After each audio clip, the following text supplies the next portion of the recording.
Avery, whose show is this?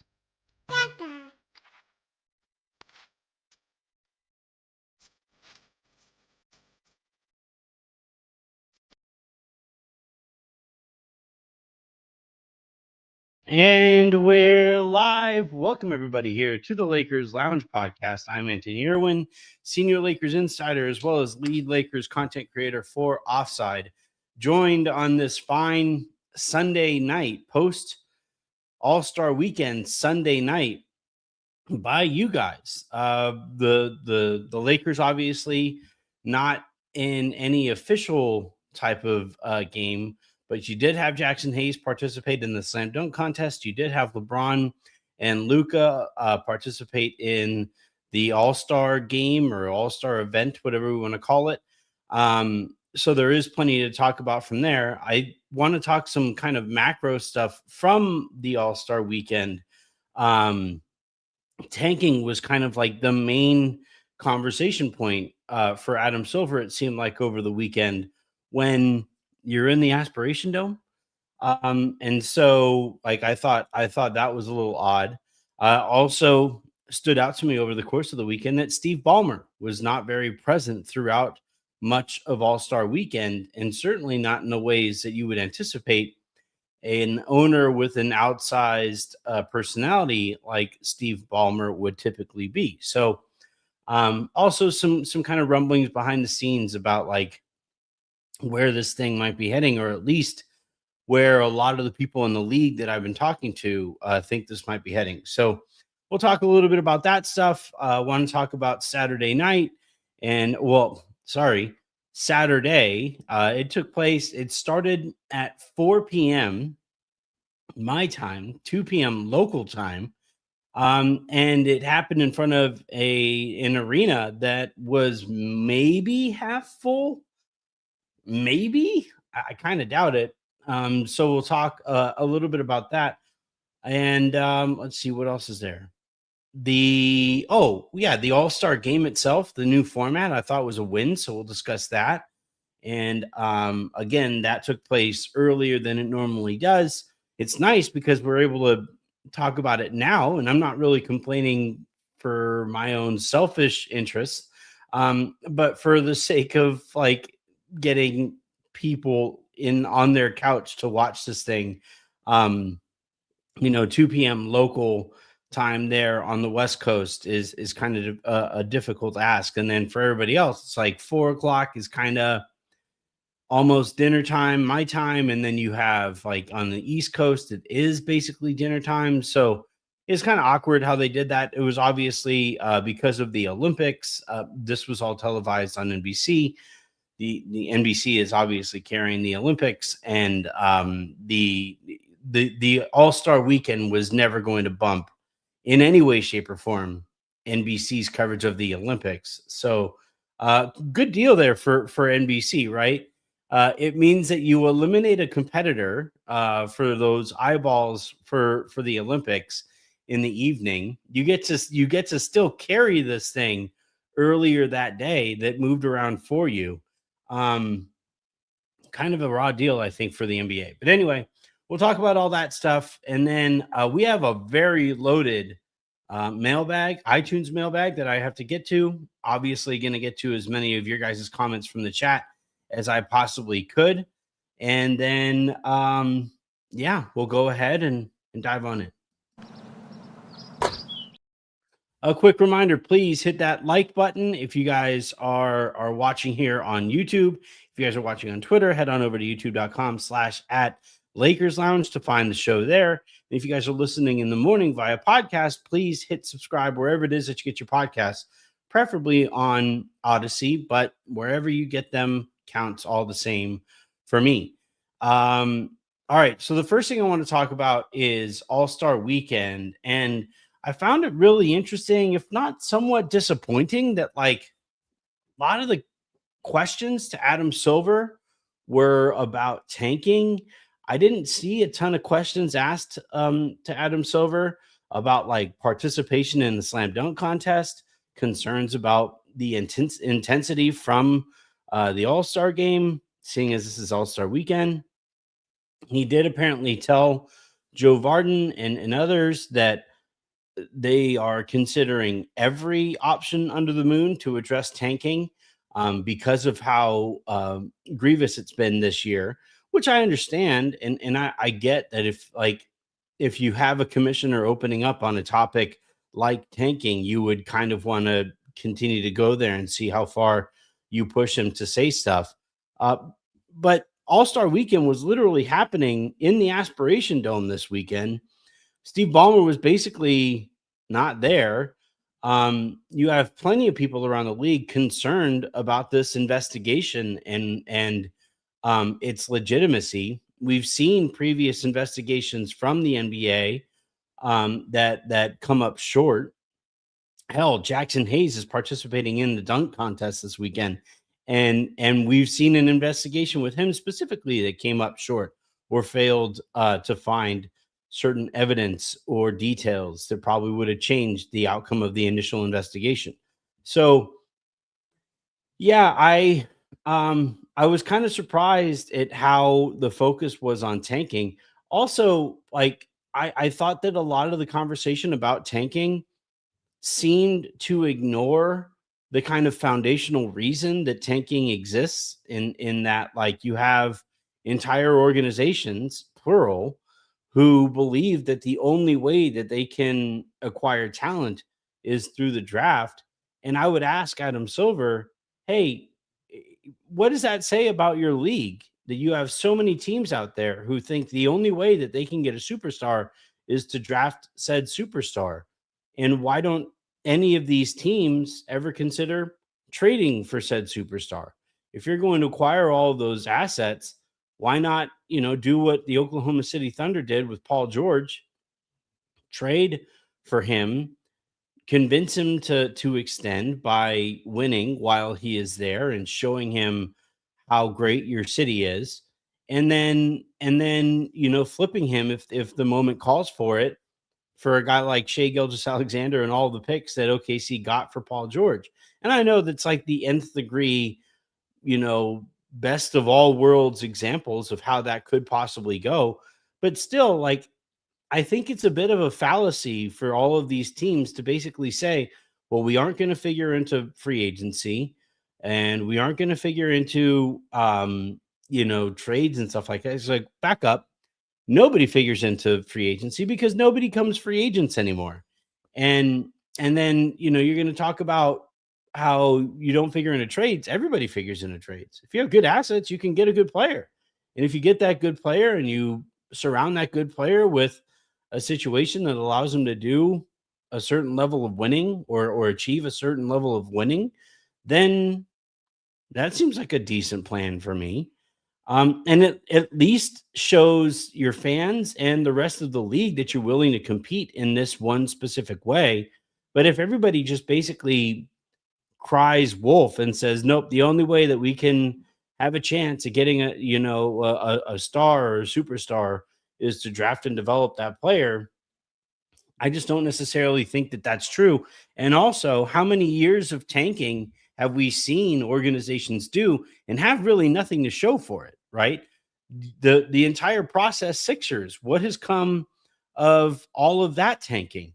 What, you have the tanking that the Oklahoma City Thunder did, but the reason that they are successful right now has much less to do with tanking and far more to do with the Shea Gilgeous-Alexander Paul George trade and Shea Gilgeous-Alexander's eventual rise to superstardom. He wasn't somebody who was drafted from any of the picks that OKC got by losing.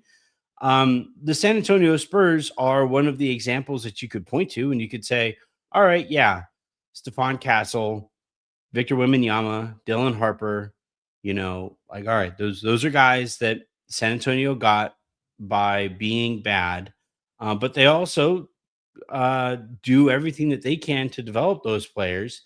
And far too often, I see all these organizations that tank for years and years and years and years. Those organizations tend to underspend on development personnel. And all that winds up happening is you have top level talent going to these loser organizations, and the NBA winds up missing out on what those players could have eventually become. So yeah, I just the whole tanking thing, I thought took up too much oxygen over the course of the weekend. And look, I say that being a hypocrite, saying as I've spent the first 5-10 minutes or so talking about it. But the aspiration thing, it's crazy how many like when the first Pablo, like the first tidbits of Pablo's reporting came out, it felt like there was righteous fury behind a lot of people. And I think a lot of that has to do with it was the off season. There was far fewer things to kind of focus on. I think it was even before the NFL had really kicked into gear. And so that was basically all that people were focused on were these off-season stories. And then football came into being or came back, and then the NBA came back, and a lot of these stories, or this specific story, um, you know, wind up falling to the back burner. And mm, it's kind of unfortunate that it fell to the back burner, seeing as all that we've gotten is more and more and more and more information that creeps closer and closer and closer and closer to a smoking gun. And all the while, the NBA is supposedly investigating this situation, and we hardly heard about it over the weekend. All that we basically heard was there's an investigation, and we'll see what comes of it. So excuse me. So, yeah, I would have liked to have seen and heard a little bit more about this. And like shit, I think Steve Ballmer probably has that first interview that he did with Ramona Shelburne. He still hasn't answered for a lot of the blatant lying that he did in that thing. Um, in how he was very quickly proven to be lying. So that was interesting. And then finally, I would have liked to. I would love to hear. I mean, you had like the Kalshi thing with Giannis, and I thought Adam Silver gave a really bad response to that, where he said that Giannis has such a small part of Kalshi's stake that they can't really do much about it. And it's like, okay, but if you're manipulating betting trends, then it doesn't matter how much of a stake Giannis has in it. That is stealing money from your audience. But we'll that one. I think we don't know enough about that specifically to really dive into it. And um, the other one that I wanted to hear from Adam Silver on was, all right, the story coming into All-Star weekend is how like Kevin Durant saying that Luca and Jokic don't try in this thing, and why are the black guys the only ones that people are talking to when it comes to the effort in these games. And I think KD has a point to a certain extent. It's funny the way that it kind of played out, right? Because I thought the vast majority of the guys who suited up for the All Star game on Sunday night or tonight um, played really hard for most of their minutes. The only guys who were visibly not trying were Luka and Jokic. And now look, Jokic missed a ton of time earlier this year with a knee injury that he frankly had like pretty clearly hasn't recovered fully from. And Luca played in this thing to my annoyance, right? Like to a lot of Lakers fans' annoyance. Like, hold on, you haven't played for 2 weeks for the Lakers, and now you're playing in this thing. So, like, I would give them a little bit of grace in that one regard. Um, but I would love to know what Adam Silver thinks about, like he and some other former players had to go into the locker room last year and basically beg the guys to try. And then I think both teams wound up with 200 plus points in that game. Um, and so like I would have loved going into the weekend to hear somebody kind of put Adam's feet to the fire. Hey, for some reason you get participation in a 3-point contest, and for some reason you're able to kind of almost force participation for before it used to be the skills challenge, and then now it's the shooting stars challenge.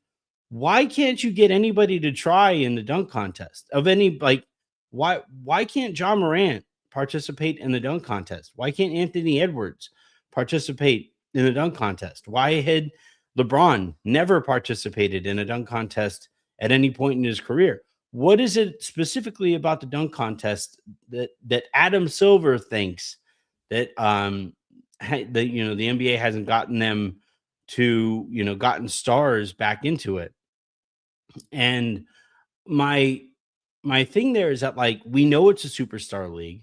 We know we are a star driven society, and that, like, I could do, like, or maybe not I, but obviously not I, but role player X could do a 360 windmill dunk, and Anthony Edwards could do a 360 windmill dunk, and we're gonna be like, that was cooler.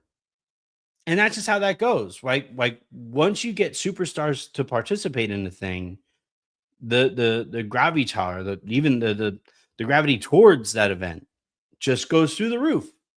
And, like, you have sponsors lining up to throw money at every inch of your basketball court. You have all kinds of, especially gambling sites, that are trying to get their money into every nook and cranny of all of sports that they possibly can. Why can't the league just have some sponsor put up 500K and say winner gets this thing, and see who shows up for it, right? And again, like, I would love to hear his theory on why the dunk contest specifically doesn't get the same participation in it, same level of participation in it, that the 3-point contest gets. Like, shit. This last one, I knew that they were in trouble because Jace Richardson, like, they were doing his hype video before, and all of his dunks were, like, barely getting over the rim. And I'm like, this guy's in a dunk contest? It's like a dunk contest nepo baby. They were like, the son of Jason Rivers. It was like, "No, what? Hold on." And so, like, I remember hearing earlier on this season, VJ Edgecombe was like, "Nah, I'm not participating in the dunk contest." And Shaden Sharp, right, who is one of the best jumpers in the sport, if he gets asked about it, he kind of, like, rolls his eyes, and it's like immediate, no, no, not doing that. And I want to know why. Like, I would love to hear, even in that moment, from some reporter who was there asking that question. Why not? What's up? Like, that one dude went viral. I think it was today, or yesterday, if you guys are listening to this in the morning. But there was that one reporter who got, like, Barack Obama to basically admit that there are aliens out there. And then he was like, all right, moving on. No follow-up? None? No follow-up whatsoever. He just admitted. He just admitted that there's what? And you were like, what was the thing that you wanted to find out? It's just like, hold on, back up. And that's, like, with that, I just kind of get frustrated in general with NBA reporting nowadays, and that, like, there are no, like, follow-ups. BJ Edgecombe, are you gonna do the dunk contest? Have you thought about doing the dunk contest? And he's like, nah. Oh, all right, moving on. There's no why. We don't get to figure out why not. Shaden Sharp, like, you're a freaking nobody by All-Star Weekend standards. You're never gonna. You're probably, yeah. I'm gonna go out and say it. I don't think Shaden Sharp is ever gonna be an All-Star. You're not interested in getting your name out there further. You didn't see. Look at how much money Zach LaVine has made in his career. Has a lot to do with the fact that, like, people knew his name by the time he became a free agent. Aaron Gordon has made a shit ton of money over the course of his career. And you don't think it has anything to do with the fact that those two guys went toe to toe in two of the greatest slam dunk contests that have ever happened before? You don't think that elevated their stardom? And nobody are like, when they say, like, nope, not even interested. Um, like, it's just crazy to me. Absolutely nuts. So, dunk contest happened. I've been talking about this for way too long to not play the funniest video of the weekend. Here is Jackson Hayes' first attempt, and listen to, gosh, I forget the play-by-play guy. Sorry, I think it's Noah Eagle. Here's his call of Jackson Hayes' first game. He's going. Sorry, first dunk. He's going for being the biggest guy. No, between the legs. He just goes. See what happened? What happened? He got caught. No, it's just he's just like, Jackson Hayes elevates. No. And he like specifies what no he's talking about, right? Like, they thought maybe he would go between his legs. They thought maybe he would do a windmill. They thought maybe he would jump from further out. And they were just like, no. And it was so perfect because it was what all of us were thinking. It was like, no. Should we be watching this? No. Should Jackson Hayes have been invited to this? No. And it was amazing. Even Jackson's second dunk, right? I don't have video of it, but the first time he attempted it, he was in the air when he tapped it to himself, and that's why he missed it. The second time he tapped it to himself in the air, so it just means that like he made the catch slightly tougher and then got up and basically like did a from the ground between the leg dunk, which is fine. Like, obviously a significantly cooler dunk than I will ever and have ever accomplished myself. But yeah, it was just that dunk contest, and it was really too bad because the All-Star the 3-point contest was excellent, right? Damian Lillard comes out from whatever purgatory he's been serving in Portland as he's been rehabbing his blown Achilles. He, goes out there and wins that thing and is very clearly thrilled and proud that he won it, right? Did the Dame time celebration. That was awesome. That was so freaking cool. The shooting stars thing, right? They ditched the skills challenge because Chris Paul and Victor Wembanyama so clearly cheated last year. They ditched it. They brought back the shooting stars, and I thought it was really fun. Like, I kind of rolled my eyes when I saw Drewski, but it turns out like the way that they involved them was perfectly fine. I thought Anthony Edwards was also involved, and then you had Jalen Brunson's dad was throwing passes for the Knicks, and it was just like I thought a really fun little event, and there was drama there. It came down to I think 6 points separated the two teams in the final there. Thought that was really good, and so like Saturday night, if like we just ignore the dunk contest, Saturday night I thought was really fun. Luda gave a really fun performance that like my millennial old ass was sitting there like, Luda, like it was awesome. I loved that performance. It was really fun. And so for the most part, Saturday night was really good, except for the headlining event. And it kind of makes you kind of ask a question: should it continue to be the headlining event? Like, what can be done? And I don't know. Like, I'm kind of at the point where it's just like, put a bag out on the table and you'll at least get better dunkers than those guys to be involved. I think whoever is the next commissioner is going to have to say to the next generation, hey, I know that for whatever reason you want to apply to it. But for whatever reason, a lot of guys think this thing is below them, who probably should not think that it is below them. None of us should think any of this is below us, because this is all part of our league offering, right? This is a big tentpole event that we want to bring people in for. My kids were watching it, and like, it's pretty insane that my kids were watching and they had never seen anything like this before, right? Like this is supposed to be like think of what a slam dunk contest must look to a young kid for the first time experiencing it. And even they were like, I mean, okay, that guy dances well.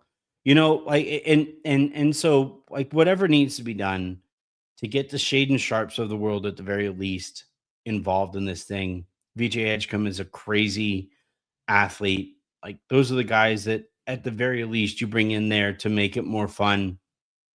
And uh the you know, but end of the day, Anthony Edwards should have done this to this point in his career. John Morant should have done this to this point in his career.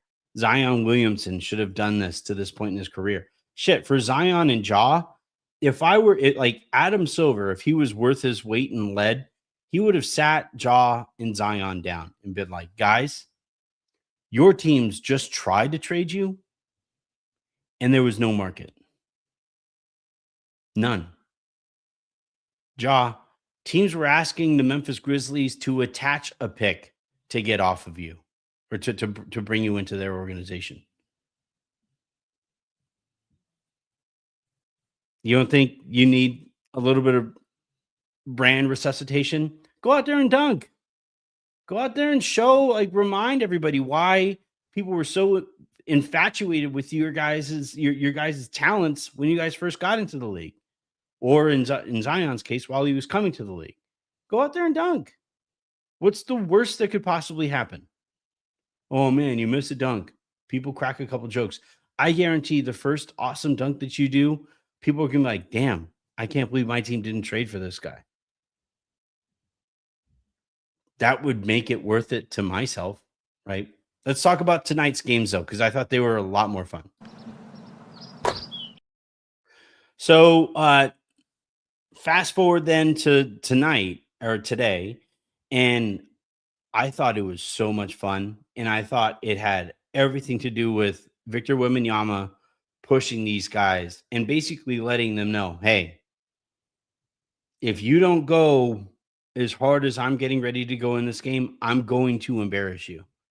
I will dunk all over you, right? He dunked all over Jalen Brown. Jalen Brown immediately started trying to get his back, right? I thought that was awesome. And I thought that Anthony Edwards matched and exceeded that energy a few times over. Eventually winds up winning the MVP, right? And All-Star MVP should mean something. You look back at the guys who win All-Star MVPs, and they tend to be kind of central figures in their generations. And just in general, like, do you want to compete? Like the best athletes, and maybe this is an old school way of looking at this, but the best athletes, they are maniacally competitive over everything. Everything. You have stories of Michael Jordan flipping over checkers boards. You have Kobe beating Devin George 100-1 in a one-on-one game in practice. You have all of these stories over the years. You have what LeBron James did to the Boston Celtics because they talked a little bit too much shit. Dirk Nowitzki, what he did to the Miami Heat because Dwayne Wade, did the fake cough thing. Like, these guys are just incredibly competitive.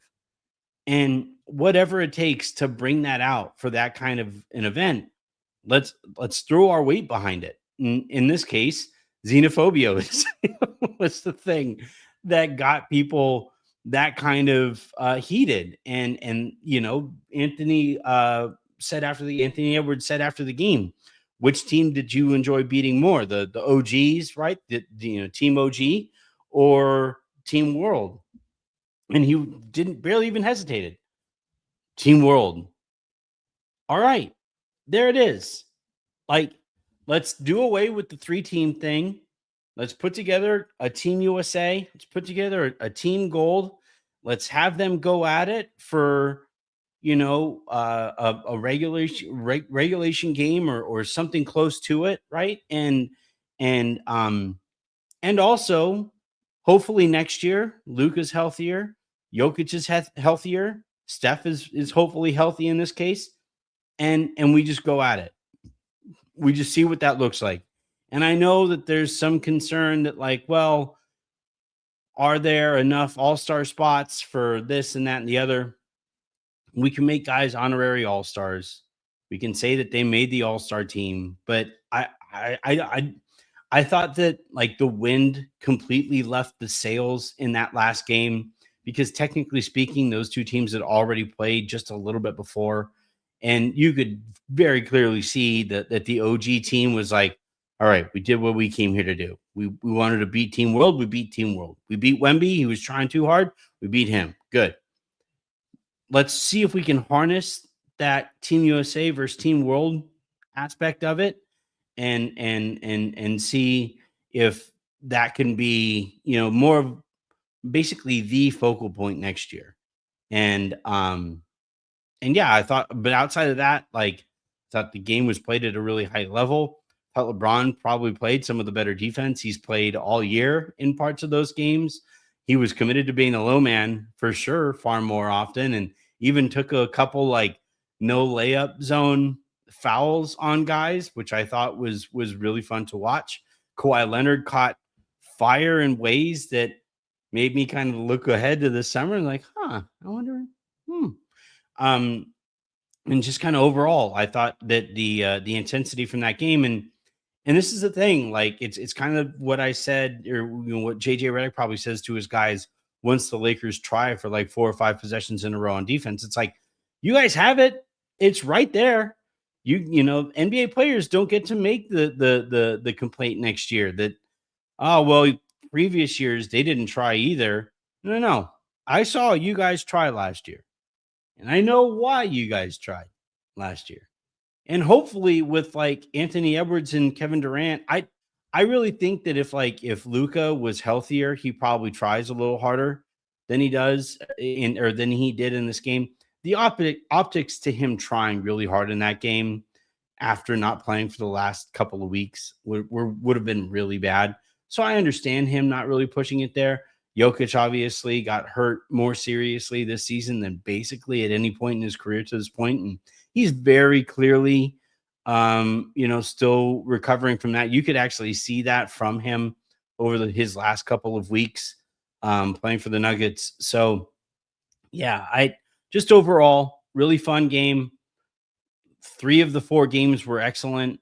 The 4th game was kind of meh, um, if not outright bad. But overall, I thought like this was honestly one of the better all-star weekends in a little bit. And that's not even including Kevin Durant's group chat. All right. No, all right. Here's the thing. There are 2 separate issues at hand here, Power Duster. Because Power Duster is saying that Luka and Jokic don't try those things. I'm not disagreeing. Kevin Durant was right. I thought it was a little lame that he was like, well, they aren't trying. Like, that's the question is, why don't NBA players try? And Kevin Durant is like, well, why are you asking me? And it's like, because you're here. Luka and Jokic have a history of not trying in those games. And I think it's a very lame history that those guys have in this event. Normally, like if Luka had played over the last 2 weeks and then looked the way that he did in this one, I would say, yeah, that really sucks, man. You're representing us in that game. Like, but in this one, I didn't even want him to play.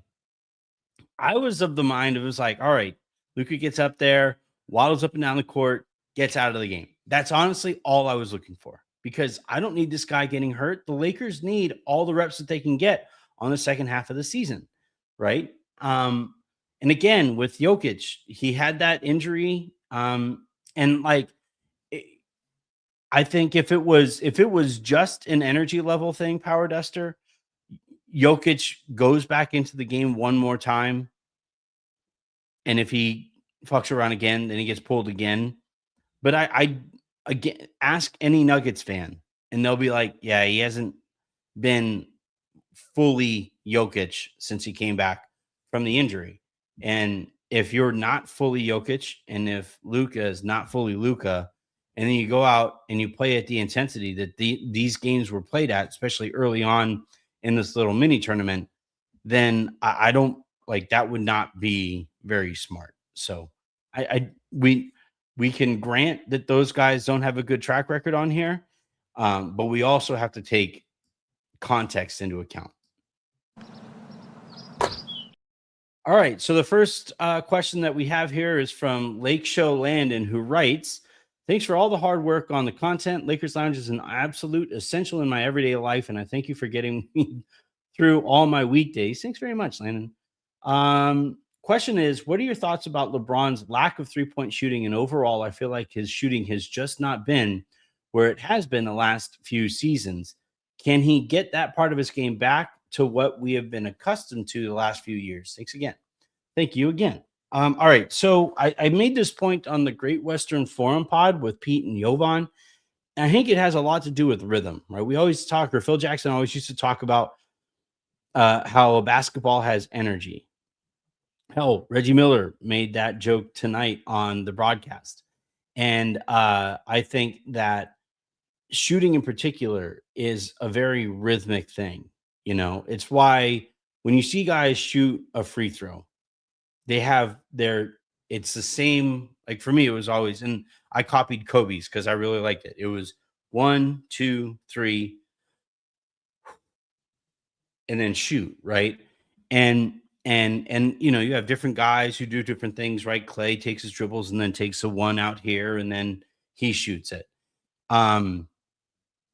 I think that LeBron's shooting is what it is because he has never played an off the ball shooting role.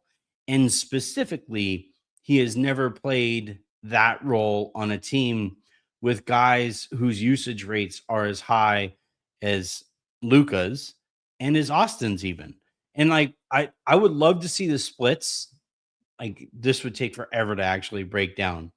But I would love to see the splits of what LeBron's shooting numbers are in minutes where it's just him and Austin in those lineups, or if it's him alone versus his splits when he's out there with Luka. And I think those are very kind of important things because like he needs to knock down those shots when he's out there with Luka. So I agree 100% that it is a concern. This is one of those reasons that I've gotten kind of annoyed with the medical staff because they have been very aggressive and like, hey, if you have anything whatsoever, especially in your hammies or in your calves or your back or whatever, right? If you have anything going on, sit. You are only to play if you are 90 to 95% and up. So I think hopefully, and LeBron kind of spoke to this in his availability before the game tonight. And he said that like they've gotten through the marathon part. Now it's the sprint part. And it's like, okay, if this is the sprint part, hopefully we're going to get some more reps with you and Luka and Austin. Or I don't even care if it's with or without Austin. Obviously, I want Austin to play as much as possible. But the thing that needs to be cleared up is LeBron's shooting when he's out there with Luka. He needs to figure out how to get into a rhythm, and the Lakers need to figure out which shots that would get him into a rhythm while he's out there with Luka. Because if he isn't knocking down shots, then the Lakers aren't going to operate at the high level that they need to operate at offensively, which puts more onus on the defense. And we just know they don't have the personnel defensively to make up for that. All right, next question here comes from F. Boston. Love the show and hope you're doing well. I am doing good. I'm feeling a little. The allergies are starting to subside. The cedar count is apparently way down nowadays, so I can actually breathe when I go outside. Do you still have these like leftover canker sores from all of the stress that the allergies put my body through? But I'm feeling all right. Thank you very much. Why not chase an up and coming center like Khalil Ware? Okay, so sorry. We should have assets similar to the JJJ trade this summer. Why not chase an up and coming center like Khalil Ware? It sounds like Miami floated him for Giannis discussion, so maybe he's available. Well, if he's available for Giannis, that doesn't necessarily make him available for the Lakers. Miami specifically is in this really tough spot to try to figure out what they're actually looking to accomplish. Here's why. You have Mickey Rooney. Who's there? All right. I want to make sure I have the Rooneys in question. So Miami Heat owner. Mickey Harrison is their owner. And then all right, so it's Mickey Harrison and Nick Harrison or Nicky Harrison. And then you obviously have Pat Riley, who was like the Don, right, of their basketball ops team. Nick Harrison is always looking for more and more and more and more input and power. And the way that he would like to see the Miami Heat run is kind of like the more modern NBA teams in that they bottom out, they tank, they accrue assets, and then they make a go for it, right? Pat Riley absolutely against tanking. And the problem that Mickey Harrison is having is that Nick Harrison and Pat Riley have two completely different visions for the Miami Heat. And yet they have, like, Nick Harrison might have slightly more actual power in the organization since he's like blood of ownership. But Mickey Harrison is obviously never going to fire Pat Riley. So Pat Riley also has obviously a ton of power, kind of rivaling Nicky's power. So if it were up to Nicky, I'm sure the Lakers could approach the Miami Heat and be like, yeah, what's the price on Khalil Ware? What could we work out here? If it's Pat Riley, you say, hey, what's the price on Khalil Ware? And he'd be like, Austin Reeves, and it's like, that doesn't solve anything. If anything, that's an outright stupid trade, and the reason that Pat Riley would say that is because he doesn't care about the picks. He wants the Heat team that he puts on the court to be as competitive as possible. So he's not interested in trading players for picks. And that's why Miami keeps on running into issues. But as far as like other up and coming centers, like, I do think that'll be something that the Lakers will look to do. Previously, they talked to the Detroit Pistons last year about Jalen Duren. Obviously, they tried to trade for Mark Williams. I'm sure at some point, whenever the Dallas Mavericks hire an actual GM, the Lakers will talk to the Dallas Mavericks about Daniel Gafford or Blake Lively. It's not Blake Lively, is it? Is it? No, that's a very different Derek Lively, right? Yeah. Blake Lively, I don't think would solve the Lakers center issues. So like those kinds of centers, though, were the guys that I could see the Lakers kind of going after this year. Also, look, before Dalton fell to them, the Lakers were getting ready to draft Yves Missi or Tristan da Silva and wanted a center. They were going into that draft pretty focused on the center position, and then only pivoted once Dalton became available. So yeah, I would like to see how that would go down, but certainly you're on the right track there. All right, next question here comes from N Wiggins 11. Hi, Anthony. Been a huge fan of your work for a long time. Thank you very much. A few years ago, my dad, who is the reason why I'm a Laker fan, asked me if there were any Laker podcast slash shows he felt I should listen to, and you were the first person I recommended. Thanks very much. I mean, that really truly does mean a hell of a lot. Now, nearly every day when he and I talk, one of the first things he asks me if I listen to the lounge. Thank you for giving me something my dad and I can always connect about. Anyway, my question is, do you think the college connection between Buffkin and Pelinka played any role in him getting signed by the Lakers? Yeah, Buffkin, I think, outright said it. Or was it just more so because Rob loves combo guards? Probably a little bit of both. Sorry for the long comment. Absolutely love the show and been loving the content on Offside. So, actually had a conversation with some people about the Buffkin thing, and some of the people, uh, you know, uh, were there when the Lakers were getting ready to draft over the last few years, and got some information on like Jalen Hood-Schifino, right, was something that I reported previously that Rob was really pushing hard for Jalen Hood-Schifino, and other people in like the scouting department really wanted Cam Whitmore, and obviously they drafted Jalen Hood-Schifino. Cam Whitmore had a more productive rookie season. Cam hasn't really done much this year, though. He's been hurt for much of the year. The one that really pissed me off there was the fact that the Lakers never even brought Jaime Jaquez in for a workout. Like, that was nuts. But anyway, now so that was Jalen Hood-Schifino, and then the one after that was Dalton Connect, and or no, so the Jalen Hood-Schifino draft, they didn't go into that draft thinking that they were going to draft Jalen. Going into that draft, the guy that they were really kind of hyper focused on was Kobe Buffkin.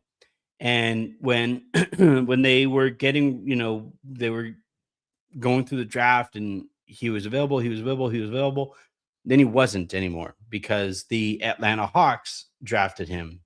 And, Rob loved Kobe Buffkin because of the Michigan connection. Obviously loved the combo guard aspect of it. Like, he has a type. And then look, like, the Lakers love drafting and acquiring guys on story. And like, I think there have been a couple of players over the years, a couple of Kobe's or Jacoby or something like that, that the Lakers have been interested in. And in this case, it was Kobe Buffkin. So, um,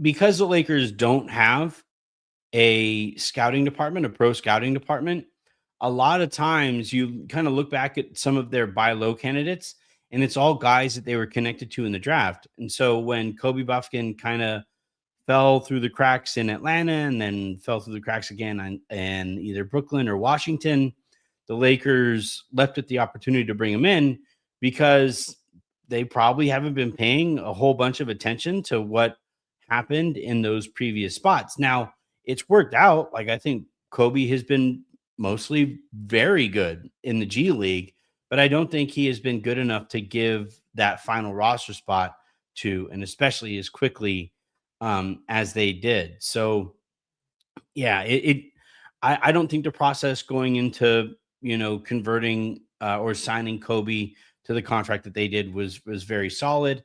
And I think a lot of it had to do with the fact that, like, Rob is, very much in on guys that he specifically scouts. He probably watched a lot of Kobe Buffkin in college because he watches a lot of University of Michigan games, and here you are. All right. David in Sacramento writes, "Dear Anthony, thanks for the awesome work in the sizzling Great Western Forum. While you were rightly critiquing Keep His Job Rob's endless focus on the horizon, I was reminded of this line from Yoda spoken to Luke in Empire Strikes Back. This one, a long time I have watched. All his life he looked away to the future, to the horizon, never on his mind where he was. What he was doing. Adventure, ha. Excitement, ha. A Jedi craves not these things. You are reckless. Is there any chance this new big boss pokes him with a stick and gets him focused on the present? Thanks for all the work you do for us. I could have tried. I could have attempted a Yoda thing right there. Like, this one. No, I'm not going to do that. I'm not going to do that to my voice. I'm not going to do that to your ears. But yeah,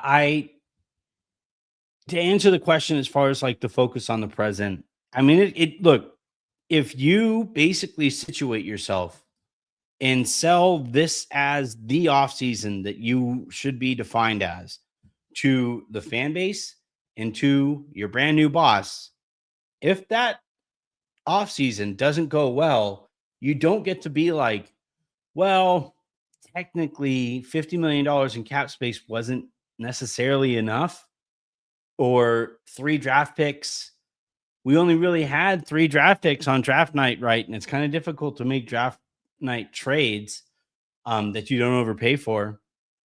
Like, you don't get to make all of those excuses, have less to show for in this summer than you let on that you would have, and then be like, but guess what?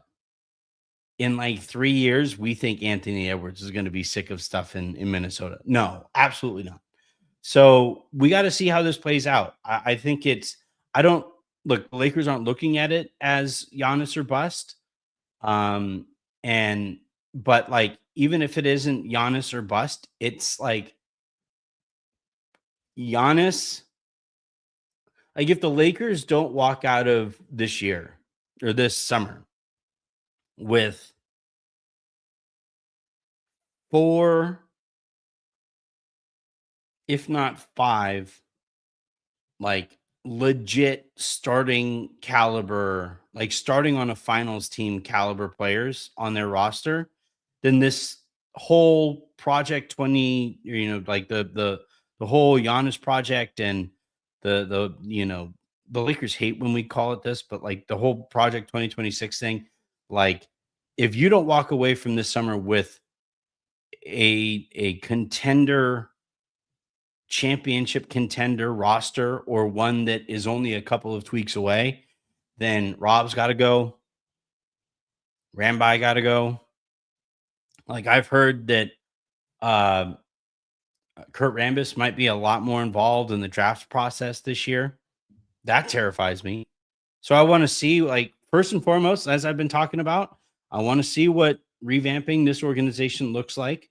I want to see if they bring anybody who can challenge Rob and really kind of have peer-to-peer conversations about his vision for the team.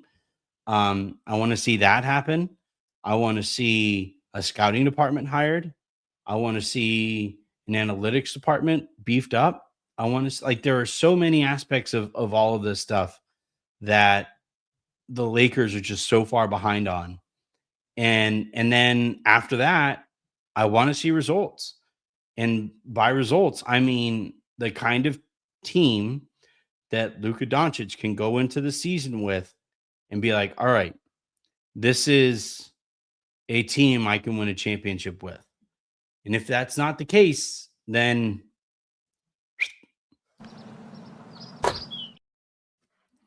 I should have finished with like a Yoda thing, right?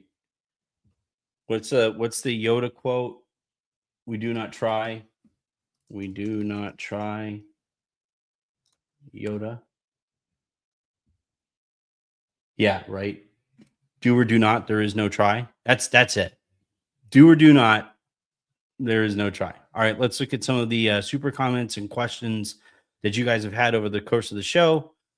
I also get to play the most important sound on the show.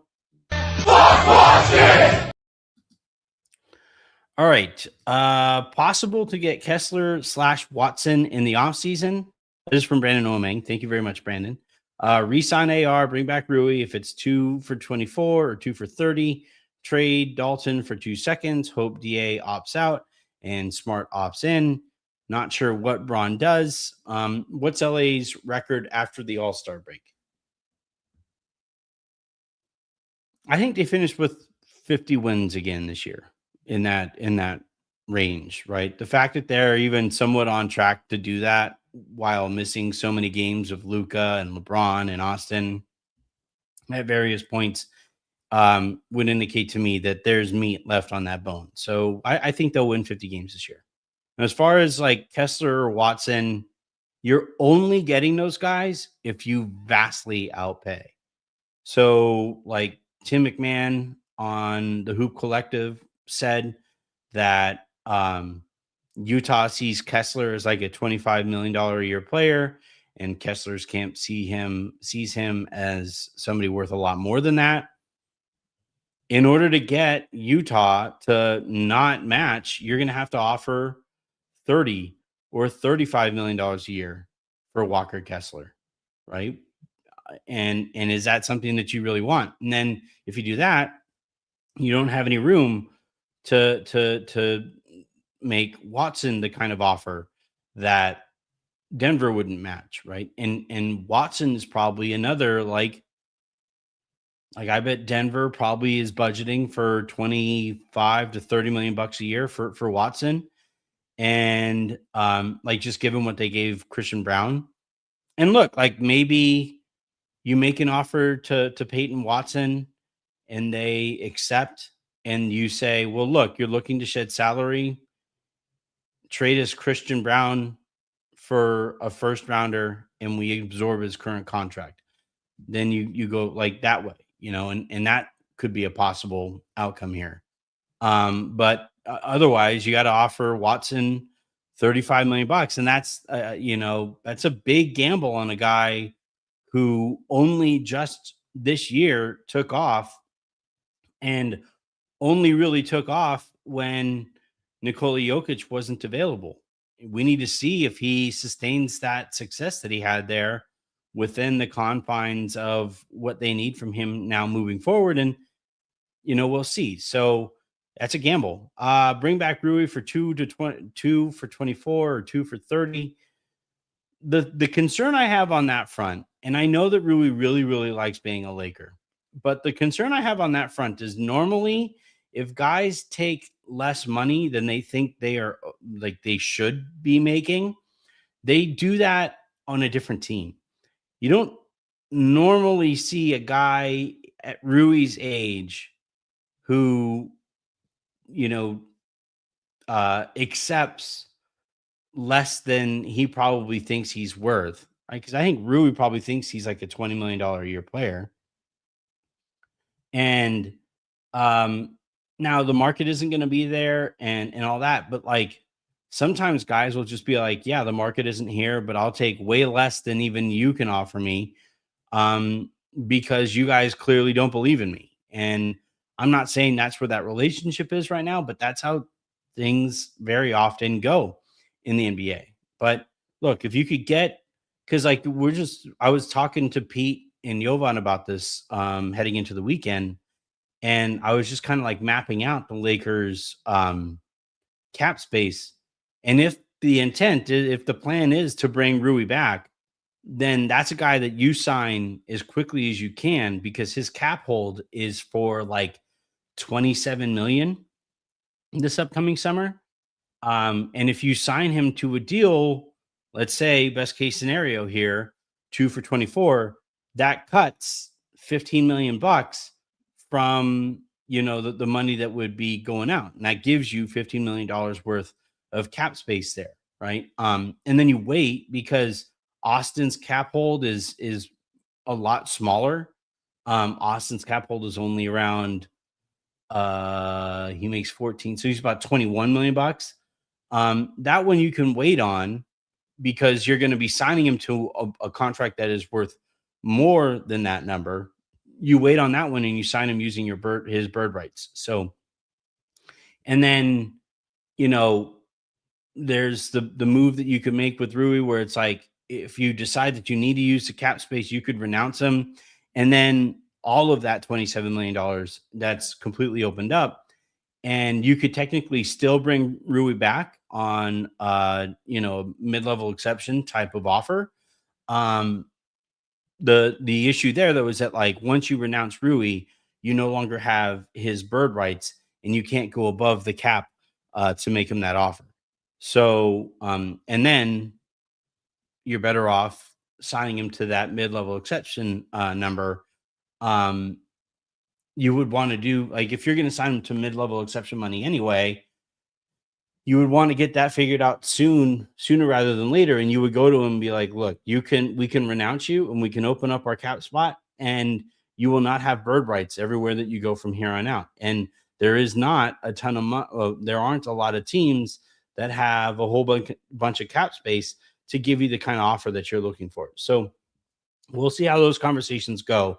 But the Rui thing is definitely complicated. Trading Dalton for 2 seconds, I don't see it. Like, I think it's probably between the two, right? Between the two options of waiving Dalton or trading him for 2 second rounders, you're probably more likely waiving Dalton or including him in some bigger trade, earlier on in the offseason while you have cap space. But yeah, Dalton's market is just not there. I'm gonna go ahead and I'm not reporting this, but I'm gonna go ahead and jump to the conclusion that DeAndre Ayton opts in, and Marcus Smart's a tough one. I think he's probably done enough to opt out. So I would probably say that Smart opts out, but we'll see. Oh, wrong one. Oh, wrong one again. 3 times? All right, let's see what other ones we have here. Drip Show, Clips Arena was empty all weekend. So normally I would be here to laugh at the Clippers, and I'm like 99% of the time I'm going to laugh at the Clippers. But they were put in a no-win situation, or an unlikely to win situation, like an impossible situation, because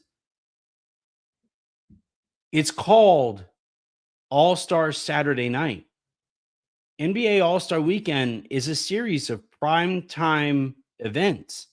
And for them to be taking place while the sun is still up, 2 p.m., like, yeah, traffic's better. But I just don't think that they put them in a spot where they were going to succeed there. And then on top of it, one of the things that drives me nuts about All-Star Weekend is the league hands out a shit ton of tickets to, like, it's really hard to come by All-Star Weekend tickets on like the first or primary market, where you just buy directly from like Ticketmaster at face value for whatever seats that you're looking for.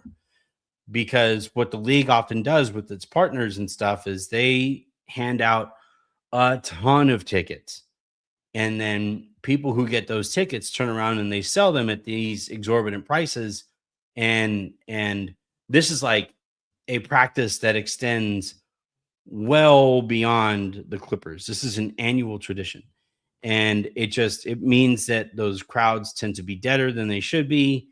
And then, this weekend, they were deader than they usually are because the thing was starting at, shortly after lunch, like, I was kind of wondering, because there are so many parties that NBA players go to, and because of just like their natural sleep cycles, I was kind of wondering if like it would make sense to bet the unders on a lot of the events. I didn't do any betting this time, but it was something that I wanted to chart, and that had everything to do with the fact that, like, you have a lot of people probably hungover, probably not as much sleep as they normally get, and they're asking them to go out there and do these contests and stuff way earlier than they're normally done.